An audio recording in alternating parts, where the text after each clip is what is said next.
Good afternoon बच्चों। आज मैं आप लोग को पढ़ाने वाली हूँ लाभ हानि चैप्टर 10।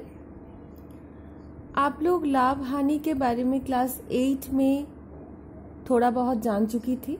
आप लोग को पता है कि क्रय मूल्य किसे कहते हैं, विक्रय मूल्य किसे कहते हैं, लाभ हानि, लाभ प्रतिशत, हानि प्रतिशत, ये सब शब्दों से आप लोग वाकिफ हो।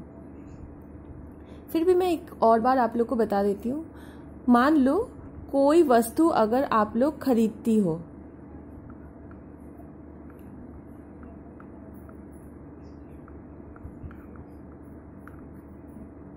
तो उस वस्तु के मूल्य को हम लोग कहेंगे क्रय मूल्य, ऐसे लिखेंगे क्रय मूल्य। और इसी प्रकार अगर उसी वस्तु को आप लोग बेचती हो तो जिस दाम पर बेचोगी उसको हम लोग कहेंगे विक्रय मूल्य। ठीक है। अगर वस्तु को बेचने से हम लोगों को लाभ होता है तो इसका मतलब होगा हम लोगों का विक्रय मूल्य ज्यादा है, तो लाभ का फॉर्मूला हो जाएगा विक्रय मूल्य माइनस क्रय मूल्य। ठीक है। इसी प्रकार हानि का फॉर्मूला हो जाएगा, अगर क्रय मूल्य ज्यादा है और विक्रय मूल्य कम है, जिस दाम पर बेची हो आप लोग वो कम है, तो इसका मतलब आप लोग को हानि हो रहा है। तो हानि का फॉर्मूला हो जाएगा क्रय मूल्य माइनस विक्रय मूल्य।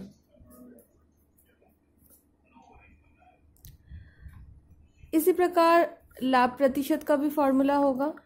लाभ प्रतिशत का फॉर्मूला होगा लाभ बटा क्रय मूल्य इंटू 100।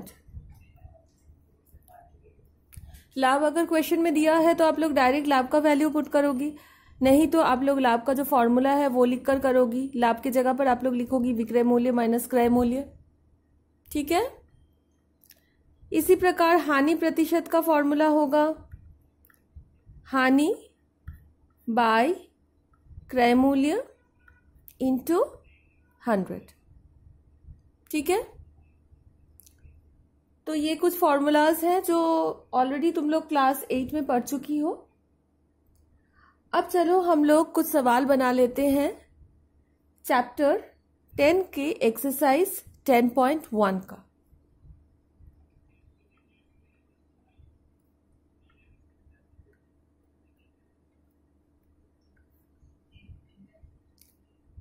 एक्सरसाइज 10.1 का हम लोग देख लेते हैं 3 नंबर। सुबीर चाचा ने 176 रुपया की एक घड़ी बेची है। यदि घड़ी बेचकर सुबीर चाचा को 12% हानि हुई तो उन्होंने घड़ी कितने में खरीदी थी। तो आप लोग को निकालना है घड़ी कितने में खरीदी थी। खरीदी थी मतलब क्रय मूल्य, तो यहाँ क्रय मूल्य निकालना है तो हम लोग सबसे पहले मान लेते हैं माना घड़ी का क्रय मूल्य इक्वल टू x रुपया। ठीक है। और क्या दिया हुआ है, दिया हुआ है हानि प्रतिशत। हानि प्रतिशत है 12%। ठीक है। और दिया हुआ है विक्रय मूल्य, घड़ी का विक्रय मूल्य है 176 रुपया। ठीक है। अब आप लोग हानि प्रतिशत का फॉर्मूला यहां यूज करो। हानि प्रतिशत का फॉर्मूला सबसे पहले हम लोग लिख लेते हैं हानि बाय क्रय मूल्य इंटू 100। ठीक है। हानि प्रतिशत है 12। हानि का मतलब क्या है, क्रय मूल्य माइनस विक्रय मूल्य। तो क्रय मूल्य कितना है पता नहीं है x, विक्रय मूल्य है 176 बाई x इंटू 100। ठीक है। तो अब हम लोग क्रॉस मल्टीप्लिकेशन करते हैं। ये हो गया 12x, ये 100 एक बार x से इंटू हुआ, एक बार इससे 2 0 डाल दिए मल्टीप्लाई होने से, ठीक है। अब हम लोग इसको लेफ्ट में ले जाएंगे और इसको राइट में लाएंगे तो ये माइनस हो जाएगा, ये वाला माइनस था उधर जाएगा तो प्लस हो जाएगा, ठीक है।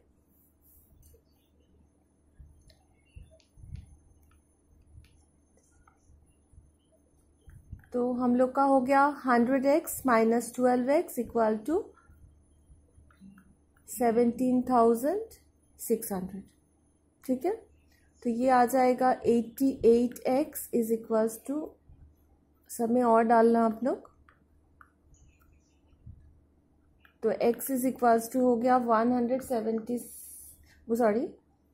17,600 बाई 88, ठीक है। अब आप लोग इसको कैंसिल करना, कैंसिल करने से आप लोग को मिल जाएगा x इज इक्वल्स टू, ये 2 से कटेगा 200, तो x इज इक्वल्स टू 200, ठीक है। तो 200 रुपया, देयरफॉर घड़ी का क्रय मूल्य होगा 200 रुपये। क्लियर? अब चलो आगे बढ़ते हैं। अब कर लेते हैं क्वेश्चन नंबर 6। डिलीट कर रही हूं मैं।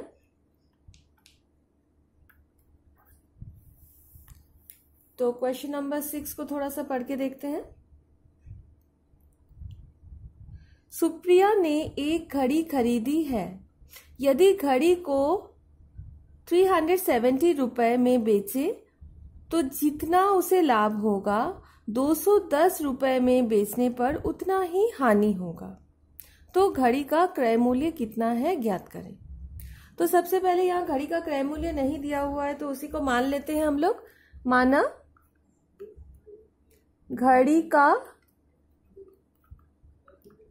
क्रय मूल्य इक्वल टू x रुपए, ठीक है। अच्छा, यदि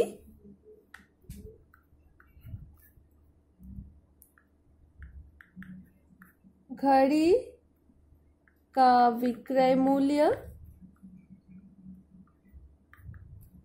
370 रुपए होगा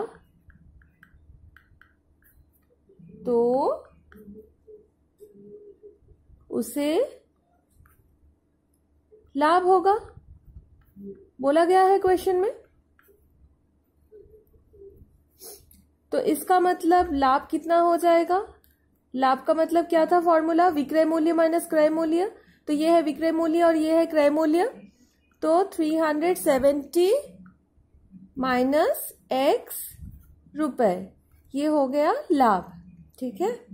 इसी तरह अगर उसने उसी घड़ी को 210 रुपए में बेचा, यदि घड़ी का विक्रय मूल्य 210 रुपया होगा तो क्या होगा उसे, देखो लिखा हुआ है बुक में, हानि, ठीक है। तो उसे हानि होगा। तो अब हानि कितना होगा निकाल लेते हैं। हानि का फॉर्मूला क्या था, क्रय मूल्य माइनस विक्रय मूल्य। क्रय मूल्य x है और विक्रय मूल्य है 210, तो माइनस 210, इतना रुपया,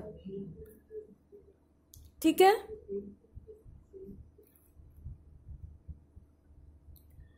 अब प्रश्न में क्या दिया हुआ है, प्रश्न में दिया हुआ है कि 370 रुपए में बेचने पर उसे लाभ होगा जितना लाभ होगा और 210 रुपए में बेचने पर जितना हानि होगा दोनों बराबर होगा। तो इसका मतलब प्रश्नानुसार ये जो लाभ का जो रुपया है और ये जो हानि का रुपया है ये दोनों इक्वल होगा, ठीक है। तो अब लिख लेते हैं प्रश्नानुसार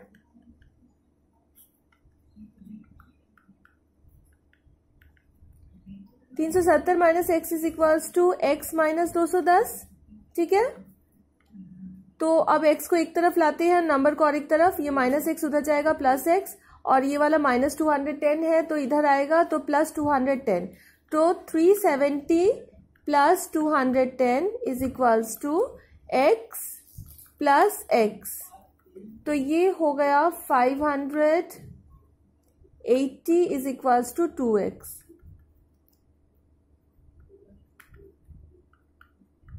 तो x हो गया 580/2, दैट इज इक्वल्स टू, तो कैंसिल करने पर हम लोग का आ गया 290, तो x इक्वल टू 290 रुपए। तो देयरफॉर x क्या था हम लोग का, घड़ी का क्रय मूल्य, तो देयरफॉर घड़ी का क्रय मूल्य 290 रुपए होगा। क्लियर बच्चों? ठीक है, अब आगे बढ़ते हैं। अब देखते हैं क्वेश्चन नंबर 9। मैं डिलीट कर रही हूं।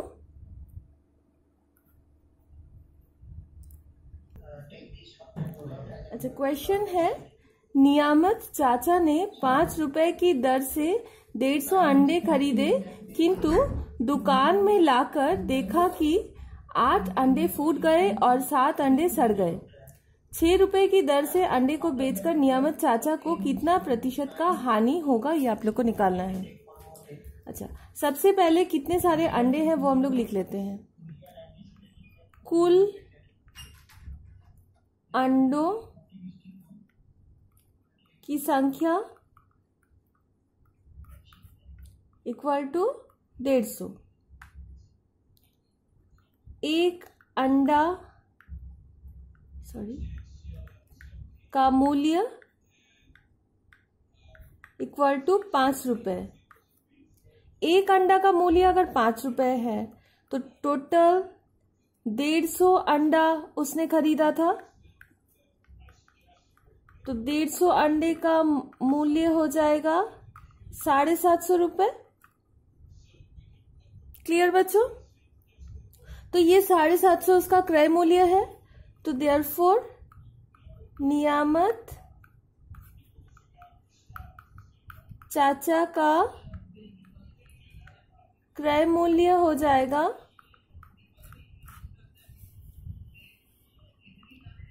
750 रुपए।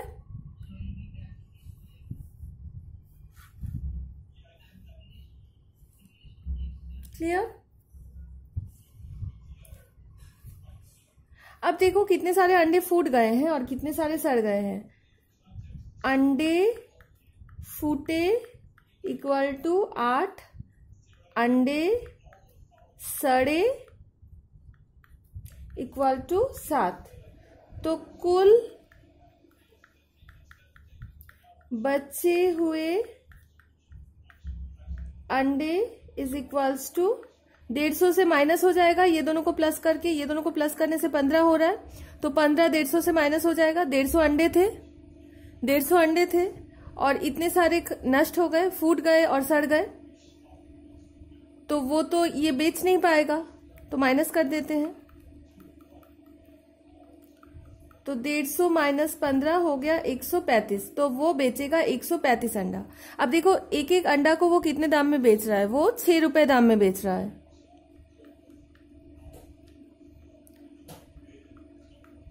एक अंडे का विक्रय मूल्य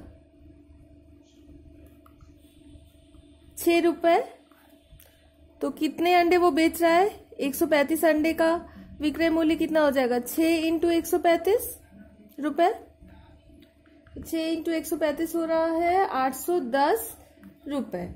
ठीक है, अब आप लोग देखो ये हो गया विक्रय मूल्य, तो नियामत चाचा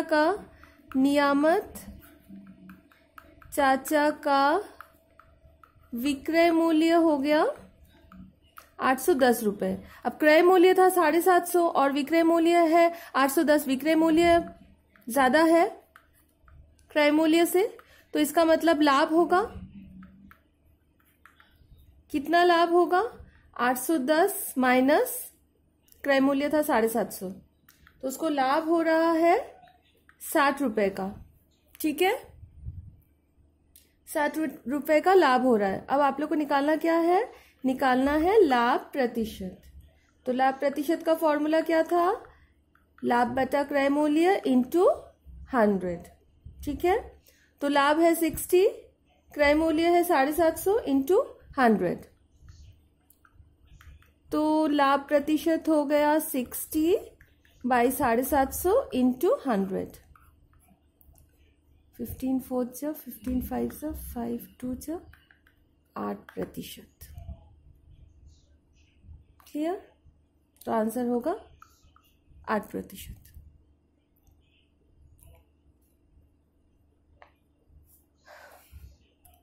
अब आगे एक और सवाल करते हैं। चलो अब देख लेते हैं क्वेश्चन नंबर 12। तो क्वेश्चन नंबर 12 का क्वेश्चन थोड़ा पढ़ के देखते हैं।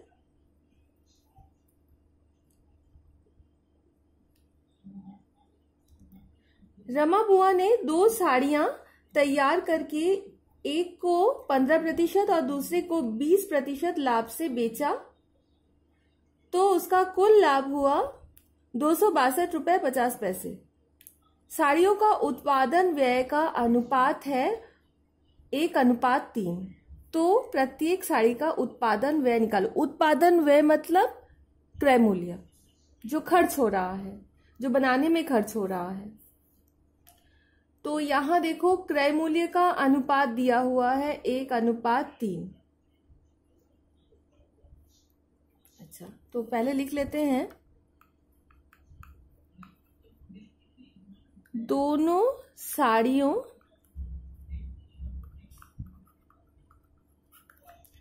के क्रय मूल्य का अनुपात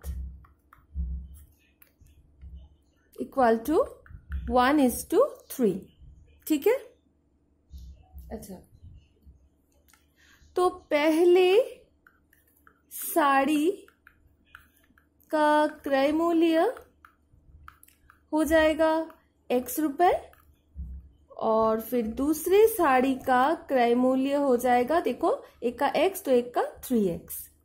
ठीक है, अनुपात रहने से ऐसे ही होता है। ठीक है। अच्छा, अब देखो पहली साड़ी में उसको 15% का लाभ हुआ है। पहले साड़ी में 15% का लाभ, देयरफॉर विक्रय मूल्य क्या हो जाएगा, x प्लस x इंटू 15/100। यह है विक्रय मूल्य।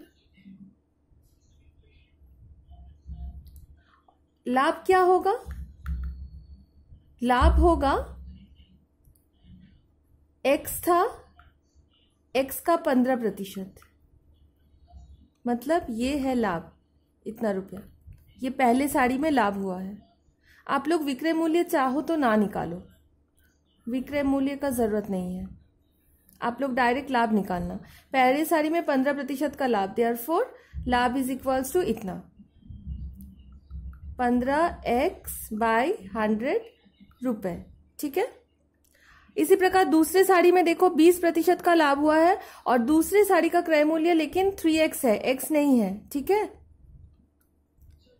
तो दूसरी साड़ी में 20% का लाभ, देयरफॉर लाभ is equals to 3x into 20/100, तो ये हो गया 60x/100 रुपए। क्लियर। अब देखो कुल लाभ तो कितना हो रहा है हम लोग का, कुल लाभ हो जाएगा, पहले कितना हुआ था, पहले हुआ था 15x/100 और अभी हुआ 60x/100। लसा ले लो, 15x प्लस 60x 75x/100 रुपए, ये हो गया कुल लाभ। और देखो बुक में कुल लाभ भी दिया हुआ है, तो प्रश्नानुसार 75x/100 इज इक्वल्स टू 262 रुपये 50 पैसे। ये भी कुल लाभ है, ये भी तो कुल लाभ ही है, तो दोनों इक्वल। अब यहां से आप लोग x निकाल लो। x इज इक्वल्स टू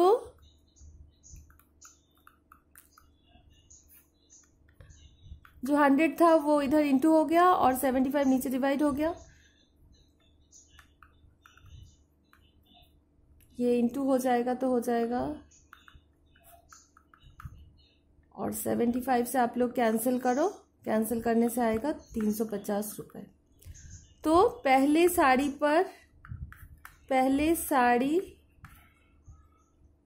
का क्रय मूल्य इक्वल टू 350 रुपये, और दूसरी साड़ी का क्रय मूल्य